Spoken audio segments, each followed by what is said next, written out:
प्यारे साथियों नमस्कार। आपके अपने YouTube चैनल स्टडी पॉइंट पर आप सभी का हार्दिक स्वागत है। आज के इस वीडियो में हम बात करेंगे राजस्थानी कर्मचारी चयन बोर्ड के द्वारा जो पशुधन सहायक भर्ती परीक्षा का परिणाम जारी हो चुका है, उसके लिए जो विस्तृत आवेदन पत्र है उसके बारे में हम बात करेंगे। तो सबसे पहले हम इसमें बात करते हैं कि आपको ये फॉर्म कहाँ से डाउनलोड करना है। इस फॉर्म के डाउनलोड का लिंक जो है वो डिस्क्रिप्शन में आपको मिल जाएगा।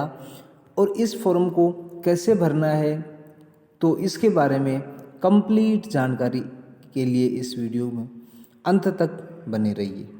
तो आइए शुरू करते हैं वीडियो को।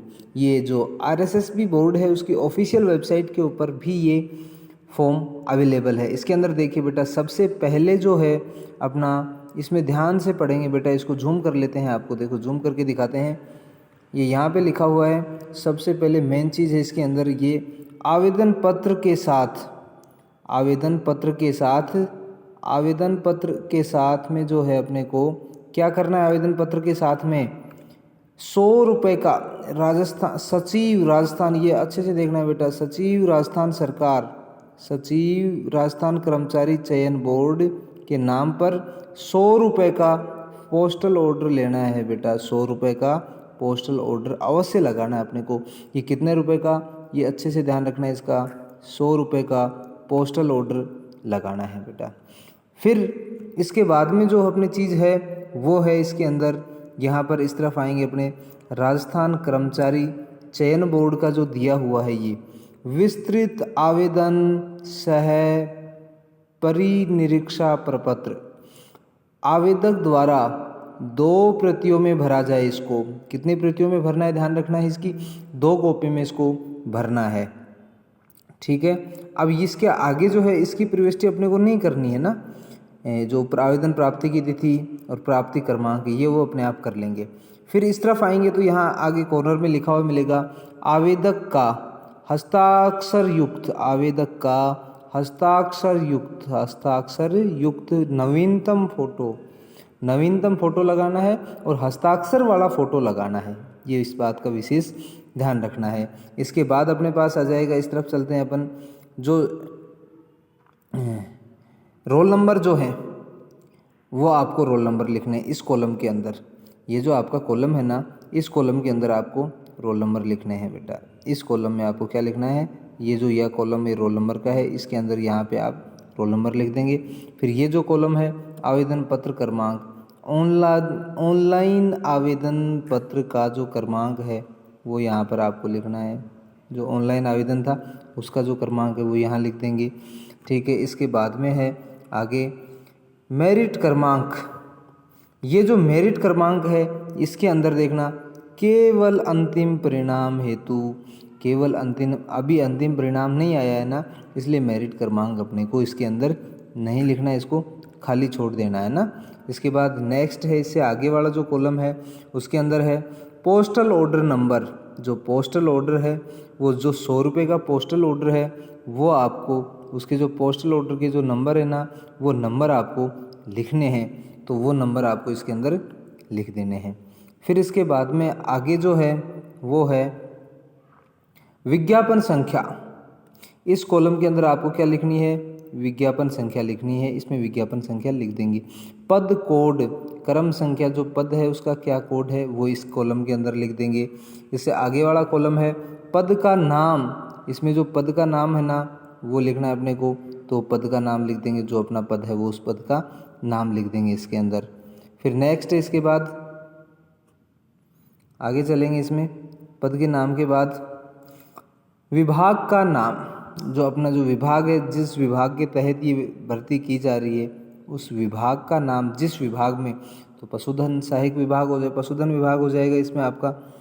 इसके बाद है आगे सामान्य, आपका है आरक्षित वर्ग जो है, इसमें लिखा हुआ है आरक्षित वर्ग, आपकी कैटेगरी कौन सी है, इसके अंदर आपकी कैटेगरी के बारे में लिखना है कि आरक्षित वर्ग, आपका वर्ग कौन सा है, कैटेगरी कौन सी, इसमें कैटेगरी आएगी बेटा आरक्षित वर्ग में। कैटेगरी के अंदर क्या आएगा देखना, इसको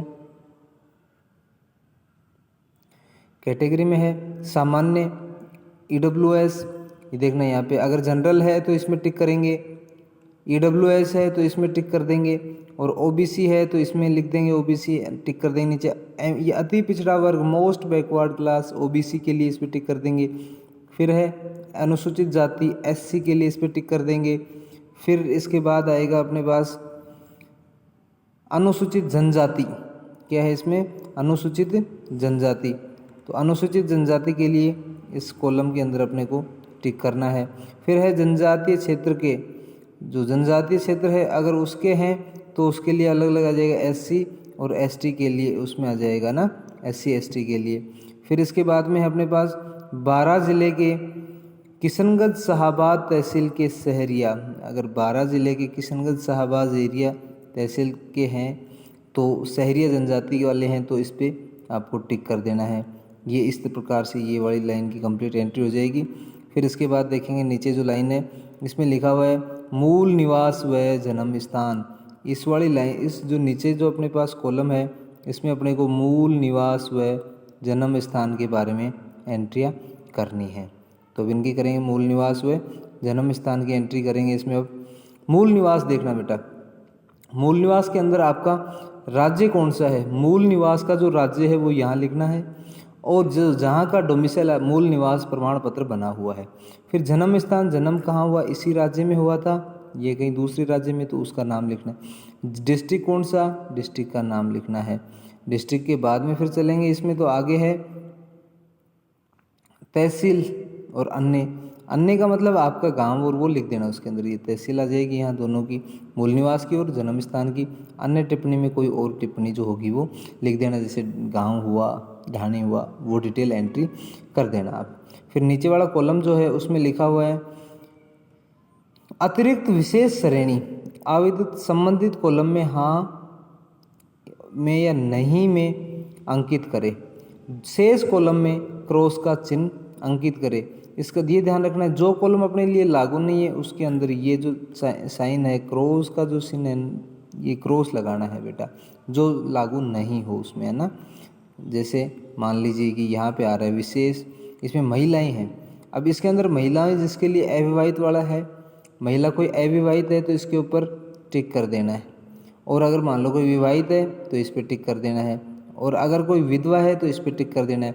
जैसे मान लो कोई विवाहित है अविवाहित है तो इस पर टिक कर दिया, तो बाकी सब पे क्या आ जाएगा, इन सब पे क्या आ जाएगा, क्रॉस। ये लो क्रॉस, विशेष योग्यजन है तो ठीक, नहीं तो क्रॉस। अगर कोई दृष्टिहीन है तो इस पर टिक आ जाएगा, नहीं तो क्रॉस आ जाएगा, ठीक है। फिर इसके बाद आएगा मूक बधिर है तो इस पर आ जाएगा जो भी है। अस्थि विकृत LDCP ये है तो इस पर आ जाएगा। भूतपूर्व सैनिक है तो इस पर टिक करना है। उत्कृष्ट खिलाड़ी है तो उसके लिए ये कॉलम हो जाएगा। NCC के लिए, NCC में भी ध्यान रखना C सर्टिफिकेट अगर है तो इसको करना है, AB वाले के लिए नहीं है, हो जाएगा। नेक्स्ट नीचे चलेंगे फिर देखना इसमें है राज्य सेवा कर्मचारी, राज्य सेवा कर्मचारी तो उसके लिए एंटर करने अगर कोई पहले से गवर्नमेंट जॉब में है तो। पंचायती राज में है या सार्वजनिक निगम में है, ये किन के लिए ध्यान रखना है, जो अभी फ़िलहाल में सेवारत कर्मचारी है ना, केवल उनके लिए ही लागू है ये वाला कॉलम। जो पहले से कहीं भी जॉब नहीं लगी हुई है या कहीं बेरोजगार हैं तो उनके लिए ये लागू नहीं है। विभागीय कर्मचारी है या कैसे कर्मचारी, ये सब डिटेल उनकी भरनी है। अराजपत्रित कर्मचारी, मंत्रालय कर्मचारी, कैसा कर्मचारी है। नेक्स्ट है बेटा इसमें काम की चीज़, आवेदक का पूरा नाम, ध्यान से देखना, आवेदक का पूरा नाम हिंदी में श्री श्रीमती कुमारी। इस पर जो अगर पुरुष है तो श्री और महिला है तो श्रीमती आ जाएगा, और अगर कोई लड़की है तो उसमें कुमारी आ जाएगा। फिर ये तो क्या हिंदी में लिखना है, ये ध्यान रखना बेटा, यहाँ पर जो ये कॉलम है इसमें तो हिंदी में, और यहाँ नीचे वाले में किस में लिखेंगे, इसके अंदर अंग्रेजी के अंदर लिखेंगे, वो भी ब्लॉक लेटर्स, क्या इसमें गलत लिख दिया बेटा ना, कैपिटल लेटर्स में। कैसे में, कैपिटल लेटर्स में इसको लिखना है ना, ये ध्यान रखना है। जेंट्स है तो मिस्टर पे आ जाएगा, और ये अगर मैरिड गर्ल्स है तो इस पे आ जाएगा मिस्ट्रेस, और अगर कोई अनमैरिड गर्ल है तो इस पर मिस पे क्लिक कर देना है, हो जाएगा। इसके बाद आगे जो है ये केवल नाम का कॉलम ही था पूरा। नीचे वाला इसमें कॉलम आ रहा है बेटा पिता का नाम, यहाँ पर अपना जो है इसमें पिता का नाम लिख देंगे इस वाले कॉलम में। फिर इसके बाद में नेक्स्ट कॉलम है, इसके बाद माता का नाम, तो इस कॉलम में माता का नाम आ जाएगा। फिर नेक्स्ट कॉलम है बेटा आवेदक की जन्म तिथि। यहाँ पर आपको आपकी जन्म तिथि लिखनी है। ध्यान रखना है पहले डेट, फिर महीना और फिर ईयर। तीनों को डेट, मंथ और ईयर के क्रम में लिखना है। ध्यान रखना है इस चीज़ का, क्रम का भी। आगे है विज्ञप्ति में निर्धारित तिथि को आयु, जो अपना विज्ञापन था उसके अंदर लिखा हुआ था कि 1/1/2022 को या 1/1/2023 है, जहाँ भी उसमें जो लिखा हुआ था उसके आधार पर जो आपकी आयु है वो कितनी है, महीने कितने हैं और कितने दिन हो रहे हैं। अगर ये सब देखने के लिए तो आपको आवेदन पत्र के जो विज्ञापन था ना इसका, वो देखना पड़ेगा, उसमें किस तिथि को आधार तिथि माना है इन्होंने। आगे है बेटा इसमें नागरिकता। नागरिकता कैसी है, भारतीय है या अन्य है। नागरिकता के बाद में है धर्म। धर्म कैसा है, धर्म के बारे में आपको लिखना है। धर्म के बाद नीचे देखते हैं बेटा, नीचे है वैवाहिक स्थिति कि अब वैवाह की स्थिति कैसी है, तो वो इसके अंदर एंट्री करनी है। विवाहित अविवाहित है तो यहाँ टिक करना है, विवाहित है तो इसमें टिक करना है। विच्छिन्न विवाह प्रत्येकता ये है तो इस पर टिक, जिसके जो चीज़ लागू है उसको उसी में टिक करना है बेटा। विधवा है तो इसमें, विदुर है तो इसमें, और पुनर्विवाहित है तो इसमें टिक करना है अपने को। नीचे नेक्स्ट टॉपिक है, नेक्स्ट पॉइंट आएगा। ये इस पेज में तो इतना ही है बेटा ना। नेक्स्ट पेज का देखते हैं बेटा अब अपना, ये पेज नंबर 5 आ गया बेटा ना। तो पेज नंबर 5 में फर्स्ट में देखते हैं, ये लो ऊपर इसके अंदर पॉइंट नंबर 8 है विवाह विवरण। विवाहित होने की स्थिति में ये ध्यान रखना है, कोई विवाहित है तो उसी को भरना है, अविवाहित है तो उसको भरने की ज़रूरत नहीं है। पति पत्नी का नाम, अगर लड़का है तो पत्नी का नाम लिखेगा और अगर लड़की है तो पति का नाम लिख देगी। विवाह तिथि, कब हुआ विवाह, विवाह स्थान, विवाह कहाँ पर हुआ उस जगह का नाम लिखना है। और फिर इसके बाद है पंजीयन संख्या, विवाह प्रमाण पत्र मैरिज सर्टिफिकेट बनवा रखा है तो उसका पंजीयन संख्या लिखनी है। पंजीयन स्थान, रजिस्ट्रेशन जो हुआ ना उसका वो रजिस्ट्रेशन कहाँ करवाया वो लिखना है। और फिर लिखना है पंजीयन अधिकारी कि वो जिसने जारी किया है ना, तो किसने जारी किया वो उसका नाम आ जाएगा। अगला है संतान विवरण। संतान विवरण के अंदर विवाहित, ये भी संतान भी देखो ऑटोमेटिक है कि विवाहित होंगे तभी तो संतान का विवरण आएगा। अविवाहित होने की स्थिति में तो होगा ही नहीं ना, तो ये केवल विवाहित होने की स्थिति में। अब देखना इसके अंदर क्रम संख्या आ गई। जीवित पुत्र पुत्री का नाम, जीवित हो उनकी बात कर रही है ना, ठीक है। जीवित पुत्र पुत्री का नाम, उनकी जन्म दिनांक, डेट ऑफ बर्थ कितनी है वो लिखनी है। फिर इसके बाद है आगे जीवित, ये 3 तक थे, 4 5 6 आगे और नाम आगे, बस केवल नाम और डेट भी लिखनी है उसके अंदर। फिर कुल संतान संख्या 1 जून 2022 से पूर्व वो यहाँ लिख देनी है। फिर इसके बाद है 1 जून 2002 के पश्चात कितनी संतान है वो यहाँ लिख देनी है। पत्र व्यवहार का पता, मैं फ़ोन मोबाइल नंबर, यहाँ इसमें मोबाइल नंबर भी लिख देंगे, ठीक है। फिर देखना है इसके अंदर बेटा स्थायी निवास का पता। स्थायी निवास क्या है, मूल निवास जो है एड्रेस वो लिख देना है इसमें। फिर आएगा शैक्षणिक योग्यता। शैक्षणिक योग्यता में इसको अच्छे से भरना है बेटा। परीक्षा जो उत्तीर्ण की है, जो परीक्षा उत्तीर्ण की है उसके अंदर देखना बेटा, जो उसका नाम लिखना है। यहाँ तो high school, matric, high school, secondary यहाँ पर नाम लिख देंगे, या हायर सेकेंडरी, या BA, MA है तो MA की डिटेल आ जाएगी, कोई डिप्लोमा है तो डिप्लोमा, इसमें अपने पास डिप्लोमा है उसकी डिटेल भर देंगे ना। फिर कुल प्राप्तांक बटे कुल अंक, इसके अंदर करना ऐसे है बेटा, जैसे मान लो आपको 500 में से 400 नंबर आए तो इसको कैसे लिखेंगे बेटा, इसके अंदर 400 बटे में 500, इसको इस कॉलम के अंदर ऐसे लिखना है बेटा, ये विशेष ध्यान रखना है। ऊपर तो प्राप्तांक और बटे में कुल अंक। प्राप्तांक को प्रतिशत, यहाँ पर अपने को परसेंटेज लिख देनी है बेटा कि आपके कितने % मार्क्स आए। फिर यहाँ पर ग्रेड या श्रेणी, जो मान लो फर्स्ट डिवीज़न है, सेकंड डिवीज़न है वो लिख देंगे इसके अंदर। वर्ष, यहाँ पर किस वर्ष में आपने जो पास की है ये वो लिखना है वर्ष। ऐच्छिक विषय कौन कौन से हैं? कोर्स की अवधि 10th है 1 साल का आ जाएगा, 12th है वो भी 1 साल का ना, ग्रेजुएशन है 3 साल का, डिप्लोमा 2 साल का, इसलिए रोल नंबर जो मार्कशीट पर लिखे हुए हैं वो रोल नंबर। बोर्ड विश्वविद्यालय का नाम जिस बोर्ड से संबंधित है, अगर राजस्थान बोर्ड है तो राजस्थान बोर्ड का नाम आ जाएगा, CBSE है तो यहाँ CBSE का नाम आ जाएगा। रोल नंबर क्रमांक, और इस पर लिखते हैं रोल नंबर क्रमांक। नेक्स्ट है बेटा इसके बाद शैक्षिक योग्यता भरने के बाद में अपने को करना क्या है इसके अंदर, ये डिटेल भर लेनी है पूरी सबकी। इंटर्नशिप अगर लागू हो तो, इंटर्नशिप आपकी हुई होगी इसके अंदर तो वो लागू है, तो इसके अंदर आ जाएगा कितने साल की थी वो आ जाएगा, इंटर्नशिप का कितने साल की हुई वो आ जाएगा इसके अंदर, कितने महीने और कितने दिन ये आ जाएगा। नेक्स्ट है इसके बाद रजिस्ट्रेशन विवरण यदि लागू हो, medical paramedical council, Rajasthan nursing council, तो ये अपने इसमें लागू नहीं है, मेडिकल वालों के लिए ना, तो इसको रहने देंगे, छोड़ देंगे, ये अपने को कुछ नहीं भरना है इसके अंदर, ठीक है।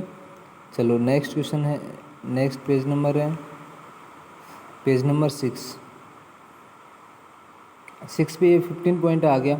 पद हेतु आवश्यक अनुभव प्रमाण पत्र, यदि उक्त पद हेतु विज्ञप्ति में कोई अनुभव आवश्यक हो, तो इस पे अनुभव का ऐसा कुछ भी नहीं है ना, अनुभव की ज़रूरत नहीं है, किसी के पास है तो वो भर देना बस। अतिरिक्त विस्तृत सूचना,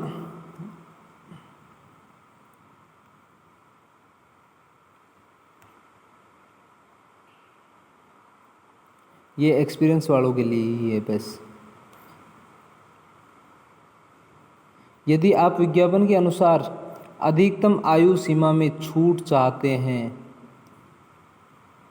तो प्रमाण सहित संबंध प्रावधान का उल्लेख करें जिसके अंतर्गत आप आयु सीमा में छूट प्राप्त करने के अधिकारी हैं। नेक्स्ट है, यदि आपने कोई विशेष योग्यता, अनुभव, पुरस्कार, पदक, विजय चिन्ह प्राप्त किया है तो इस पद के चयन में सहायक हो तो उसका पूर्ण, ये अपने को देना ही नहीं है। यदि आपने ऐसा कोई शोध किया या पुस्तक लिखी है तो उसके बारे में विवरण। यदि आपको कभी आयोग द्वारा, बोर्ड द्वारा दंडित या ब्लैक लिस्ट या विवर्जित किया गया हो तो उस परीक्षा का उल्लेख लिखना है इसके अंदर। क्या क्या है, विभाग है, विभाग के बाद अपने पास परीक्षा का नाम, वर्ष, कारण, क्या कारण था उसमें ब्लैक लिस्ट करने का।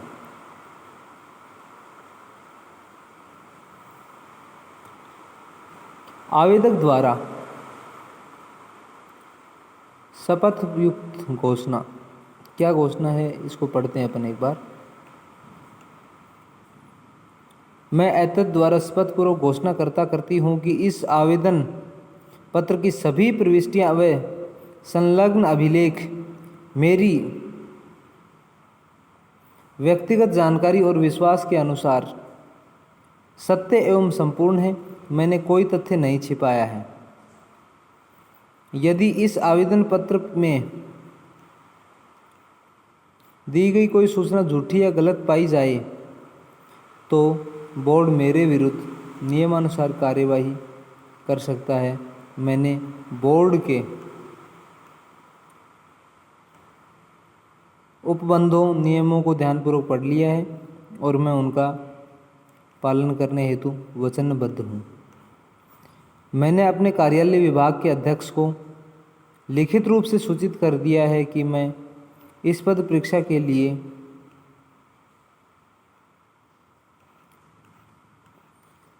आवेदन कर रहा हूँ।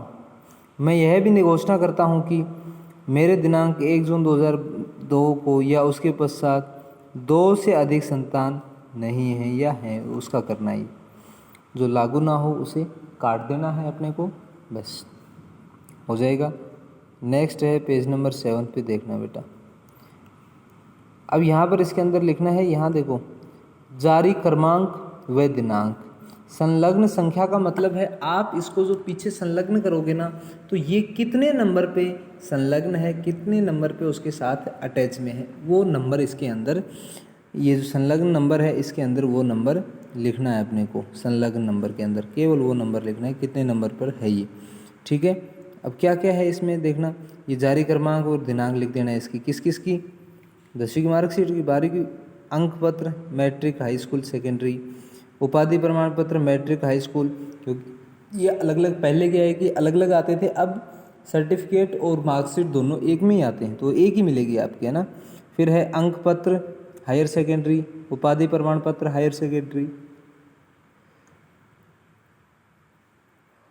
अंक पत्र स्नातक, उपाधि प्रमाण पत्र स्नातक, अंक पत्र अधिस्नातक, उपाधि प्रमाण पत्र अधिस्नातक, अंक पत्र डिप्लोमा, उपाधि प्रमाण पत्र डिप्लोमा, अगर कोई एक्सपीरियंस है तो एक्सपीरियंस प्रमाण पत्र, मूल निवास और विशेष मूल निवास प्रमाण पत्र, जाति प्रमाण पत्र, आर्थिक रूप से पिछड़े वर्ग, अनुसूचित जाति, अन्य पिछड़ा वर्ग, अति पिछड़ा वर्ग, इनकी जाति प्रमाण पत्र लगाना है आपको।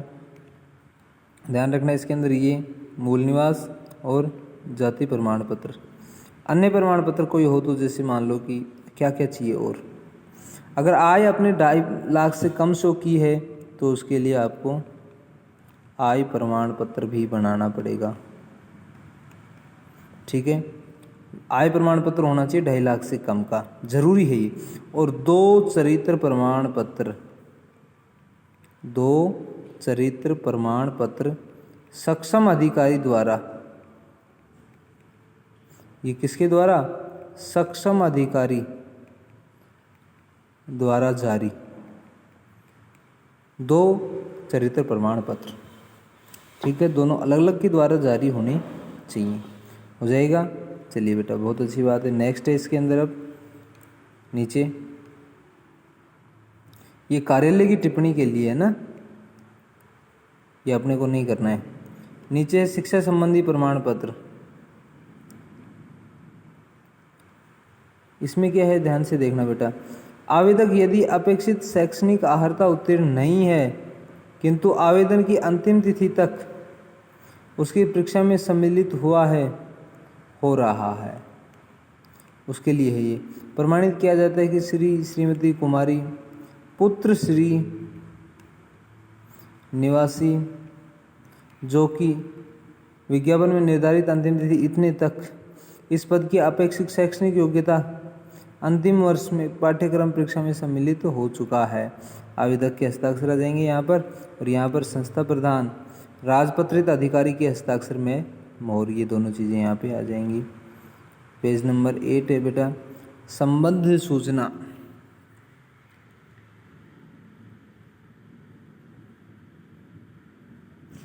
अभ्यर्थी की अनिवार्य शैक्षणिक योग्यता विज्ञप्ति में निर्धारित योग्यता के सर्वथा अनुरूप है या उससे भिन्न किंतु समकक्ष, तो ये इसके अंदर है सर्वथा अनुरूप, उससे भिन्न,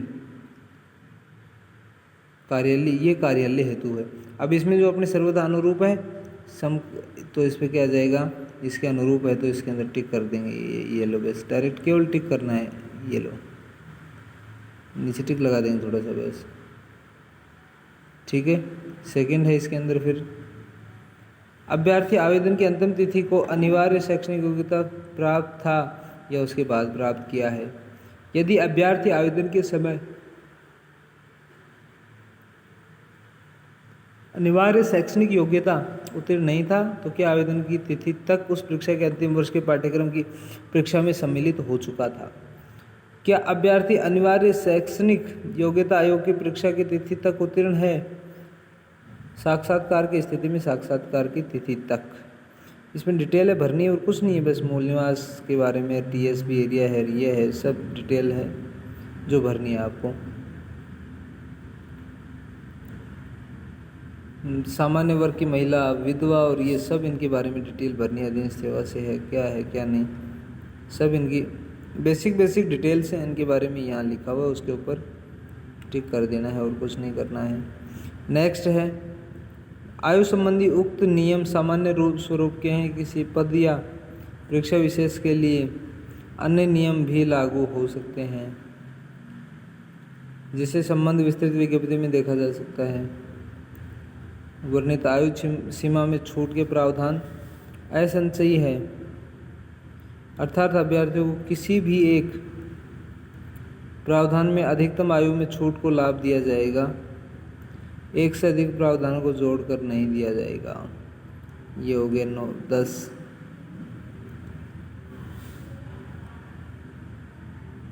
इसमें हाँ नहीं का ऑप्शन है, बस देखते जाओ और पढ़ते जाओ और लिखते जाओ। फिर है अटेस्टेशन फॉर्म। ये बहुत अच्छा फॉर्म है, ध्यान रखना। Attestation form, attestation form. अब अटेस्टेशन फॉर्म में क्या आएगा, ध्यान से देखना बेटा। अटेस्टेशन फॉर्म में ये गवाह मांगेंगे पुलिस वाला, कोई पड़ोस के कोई 2 गवाह हों, उनके नाम लिख देना, और ये सब इसके अंदर डिटेल में आपको करना है। बस इसके अंदर है पूरी डिटेल, आपको पढ़ना है और भर देना है इसको, ठीक है। नेक्स्ट है, इसमें भी लास्ट में ये डिटेल है जो भरनी है, आपको खुद को भरनी है, ये पर्सनल डिटेल है कुछ। तो आज की वीडियो में इतना ही। उम्मीद है आपको कुछ समझ में आया होगा, और अगर आपको इस फॉर्म का लिंक चाहिए, PDF चाहिए, तो इसको लिंक डिस्क्रिप्शन में आपको मिल जाएगा। ओके।